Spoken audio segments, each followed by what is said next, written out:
نحمدہ ونصلی علی رسولہ الکریم اما بعد۔ ترجمے والے قرآن پاک کا صفحہ نمبر 866، 24واں پارہ، سورہ زمر، 5واں رکوع،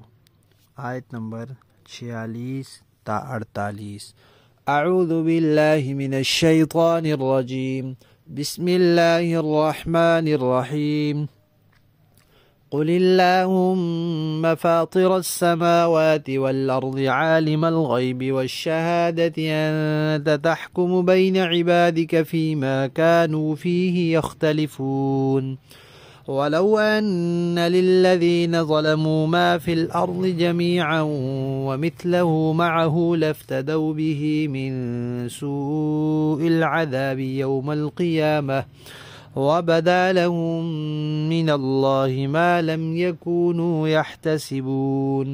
وبدا لهم سيئات ما كسبوا وحاق بهم ما كانوا به يستهزئون۔ صدق اللہ العظیم۔ پچھلی آیات میں ایک تو یہ فرمایا تھا کہ سفارش اللہ کے قبضے میں ہے، جس کو چاہیں گے اختیار دیں گے اور جس کے لیے چاہیں گے اختیار دیں گے۔ اور دوسری بات یہ فرمائی تھی کہ مشرک کا مزاج یہ ہے کہ جب اکیلے اللہ کا ذکر کیا جائے تو وہ تنگی محسوس کرتا ہے، اور جب اس کے جھوٹے خداؤں کا یا جن شخصیات سے اس نے اپنی عقیدتیں وابستہ کی ہوئی ہیں اور ان کو حد سے بڑھایا ہوا ہے، جب ان کی تعریفیں کی جائے، چاہے ان تعریفوں میں غلو ہی کیوں نہ کیا جائے، وہ خوش ہوتا ہے۔ اب اللہ تعالیٰ فرما رہے ہیں کہ ہم نے قرآن پاک میں اتنی مثالیں دے کر طریقے سے طرح طرح سے توحید کا مسئلہ واضح کر کے سمجھا دیا ہے، تو گویا علم اور دلیل اور تحقیق کی روح سے مسئلہ بالکل واضح ہو گیا ہے اور فیصلہ ہو گیا ہے کہ توحید کا عقیدہ درست ہے اور شرک کا عقیدہ غلط ہے۔ یہ علمی فیصلہ ہو گیا ہے، دلائل کا فیصلہ ہو گیا ہے۔ لیکن جو لوگ اس فیصلے کو نہیں مانتے، اب ان کے لیے کیا ہے؟ ان کے لیے پھر عملی فیصلہ ہے کہ عملاً ان کو سزا دی جائے، پکڑا جائے۔ اور یہ کام کون کر سکتا ہے؟ یہ وہ ذات کر سکتی ہے جو اس پوری کائنات کی خالق ہو، مالک ہو، پھر اسے حق ہوگا کہ اپنی مخلوق کے بارے میں فیصلہ کرے۔ دوسری بات کہ وہ ذات سب چیزوں کو جانتی بھی ہو، سب کچھ اس کے علم میں ہو، پھر وہ انصاف کے ساتھ فیصلہ کرے گا۔ تو اللہ تعالیٰ نے اس لیے یہاں اپنی دونوں صفات کا تذکرہ کیا ہے کہ اب آپ یہ دعا کریں کہ اے آسمانوں اور زمین کے خالق، آسمان اور زمین کے پیدا کرنے والے، اور اے غیب اور حاضر کے جاننے والے۔ غیب جو ہوتا ہے، جو حواس سے معلوم نہ ہو، آنکھوں سے، کان سے، چکھنے سے، ہاتھ سے، سونگھنے سے، ان چیزوں سے محسوس نہ ہو، معلوم نہ ہو، وہ غیب ہے۔ اور یہ مخلوق کے اعتبار سے ہوتا ہے، اللہ تعالیٰ سے تو کوئی چیز غائب نہیں ہے، مخلوق سے جو چیز غائب ہے۔ اب فرشتے ہیں، وہ ہم سے غائب ہیں، اللہ کے لیے تو غائب نہیں ہے۔ تو اے وہ ذات، اے اللہ جو آسمان و زمین کے پیدا کرنے والے اللہ اور غیب اور حاضر کو جاننے والے اللہ، آپ ہی فیصلہ کریں گے اپنے بندوں کے درمیان ان چیزوں میں جس میں وہ اختلاف کر رہے ہیں۔ علمی فیصلہ تو ہو چکا ہے، عملی فیصلہ اب آپ کریں گے۔ اچھا، جب اللہ فیصلہ کریں گے پھر اس کی تھوڑی سی منظر کشی کی ہے۔ فرمایا کہ جن لوگوں نے دنیا میں ظلم کیے ہیں، عقیدہ صحیح نہیں کیا، عمل نہیں سنوارا، جب قیامت کے دن ہوگا تو اگر ان کے پاس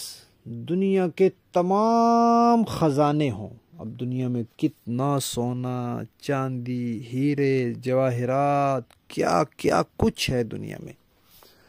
تو دنیا کے سارے خزانے ان کے پاس ہوں، سارے، اور اتنے ہی اور بھی ہوں، تو یہ چاہیں گے کہ یہ سارا کچھ ہم سے لے لیا جائے، صرف ہماری جان بخشی ہو جائے۔ اتنی سخت سزا ہوگی کہ وہ سارا کچھ دینے کو تیار ہوں گے۔ جو جمع کرنے کے لیے دنیا میں وہ حلال حرام کی پرواہ نہیں کرتے تھے، آخرت میں وہ تو انسان کے پاس کتنا مال جمع ہو سکتا ہے، پوری دنیا کا مال ان کے پاس ہو اور وہ سارا کچھ دینے کے لیے تیار ہو جائیں گے، لیکن ہوگا کیا؟ ان کو وہ معاملہ پیش آئے گا جس کا ان کو گمان بھی نہیں تھا، کہ ان کے برے اعمال کی برائیاں ان کے سامنے آ جائیں گی، چھوٹی سے چھوٹی بات جس کو وہ کچھ سمجھتے ہی نہیں تھے وہ بھی سامنے آ جائیں گی، اور پھر دنیا میں وہ جس عذاب کا مذاق اڑاتے تھے وہ ان کے سامنے آ جائے گا۔ جب ان کو عذاب کی دھمکی دی جاتی تھی تو مذاق اڑاتے تھے،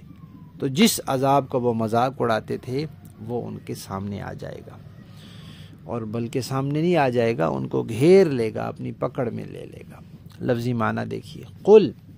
آپ کہہ دیجئے، اللہم اے اللہ، فاطر السماوات والارض، فاطر پیدا کرنے والا، السماوات آسمان، والارض اور زمین، عالم جاننے والا، الغیب پوشیدہ کو، والشہادہ اور ظاہر کو، انت آپ ہی تحکم فیصلہ کریں گے، بین عبادک اپنے بندوں کے درمیان، فیما ان کاموں میں، کانوا فیہ جن میں وہ تھے، یختلفون اختلاف کرتے، ولو اور اگر، انا ہو، للذین ان لوگوں کے لیے، کن لوگوں کے لیے، ظلموا جنہوں نے ظلم کیا، کیا ہو، ما جو کچھ، فی الارض زمین میں ہے، جمیعاً سارے کا سارا ہو، ومثلہ اور اتنا ہی، معہ اس کے ساتھ اور بھی ہو، لفتدوا بہ تو وہ فدیے میں اور بدلے میں دے دیں، من سوء العذاب برے عذاب سے، یوم القیامتی قیامت کے دن، یعنی برے عذاب سے بچنے کے لیے، وبدا اور ظاہر ہو جائے گا، لہم ان کے لیے، من اللہ اللہ کی طرف سے، ما وہ معاملہ، لم یکونوا کہ یہ نہیں تھے، یحتسبون اس کا گمان کرتے، ان کو خیال ہی نہیں تھا کہ ایسا بھی ہو سکتا ہے، وبدا اور ظاہر ہو جائیں گے، لہم ان کے لیے،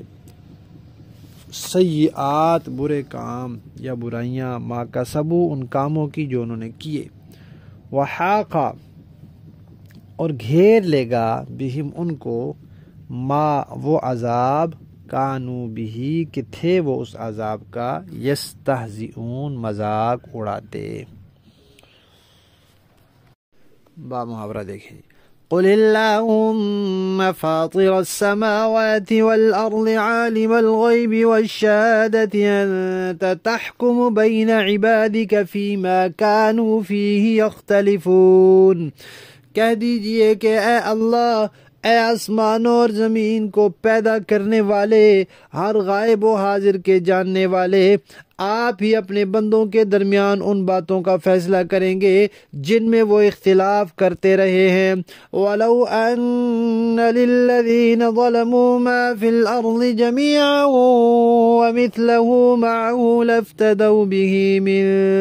سُوءِ الْعَذَابِ يَوْمَ الْقِيَامَةِ وَبَدَا لَهُم مِّنَ اللَّهِ مَا لَمْ يَكُونُوا يَحْتَسِبُونَ،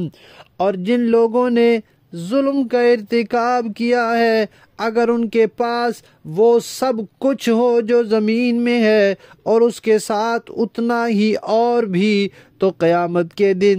بدترین عذاب سے بچنے کے لیے وہ سب فدیے کے طور پر دینے لگیں گے، اور اللہ کی طرف سے وہ کچھ ان کے سامنے آ جائے گا جس کا انہیں گمان بھی نہیں تھا۔ وَبَدَا لَهُمْ سَيِّئَاتُ مَا كَسَبُوا وَحَاقَ بِهِم